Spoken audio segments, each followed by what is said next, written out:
The beating of drums can be used to express many different emotions. In some instances, it is festive as people dance and celebrate. On August 1st, however, the sound will act as a reminder to Belizeans of their African ancestors who were kidnapped from their homes. The drums are the heartbeat of their free descendants.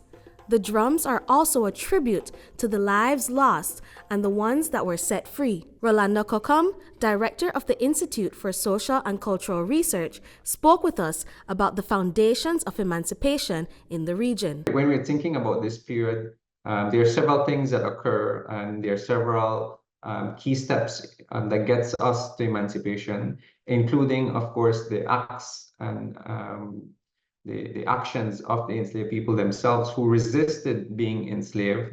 They did this through various ways.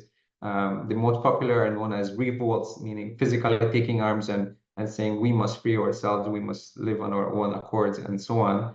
But also in other passive ways, which means doing less work than you need to do in order to not be abused on a daily basis. It is estimated that over 2,000 to 3,000 Africans were enslaved in Belize to work principally in the extraction of logwood.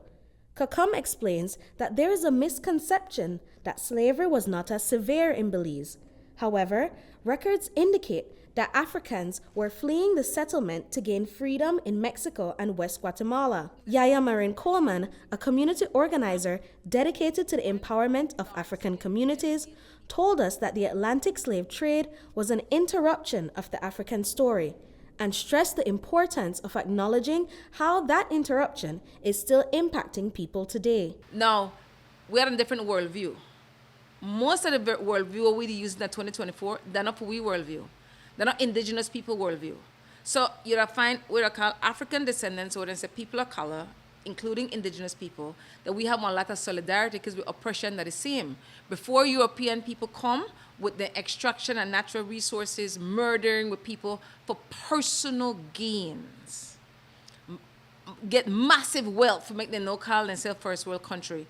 Women are living in harmony with Mama Earth. We knew that, Mama Earth and all the other beings, the creatures, the water, that for we can folk, that for we system, brother, that natural to we.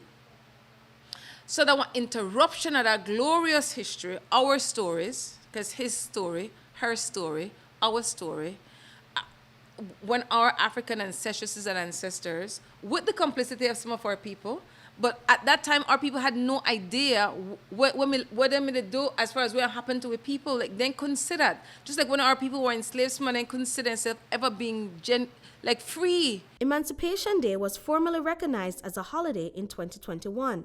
However, grassroots celebrations have been occurring in communities throughout the country for decades. Kim Vasquez, director of the Institute of Creative Arts, explains that a libation ceremony was one of the ways that Belizeans commemorated the occasion. So the libation is a ritual. It's actually in both the Creole culture and the Garifuna culture. In the ceremony, it is incorporated because we try to incorporate cultural elements into the official ceremony. So the libation is a ritual in the Creole culture that basically calls out to the ancestors. It's giving them thanks for their continued guidance.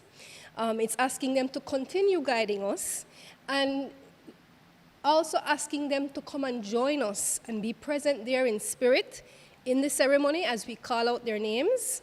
And there is a very profound moment in the ceremony where you are asked in silence to communicate with your own ancestors and to reflect and to commune with them.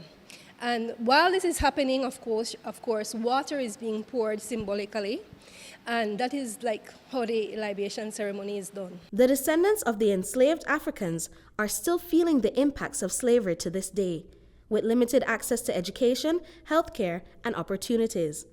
It is because of this that the call for reparations continues to be made by descendants. So if you're in a position of power and influence, more eyes upon you, more accountability, more transparency.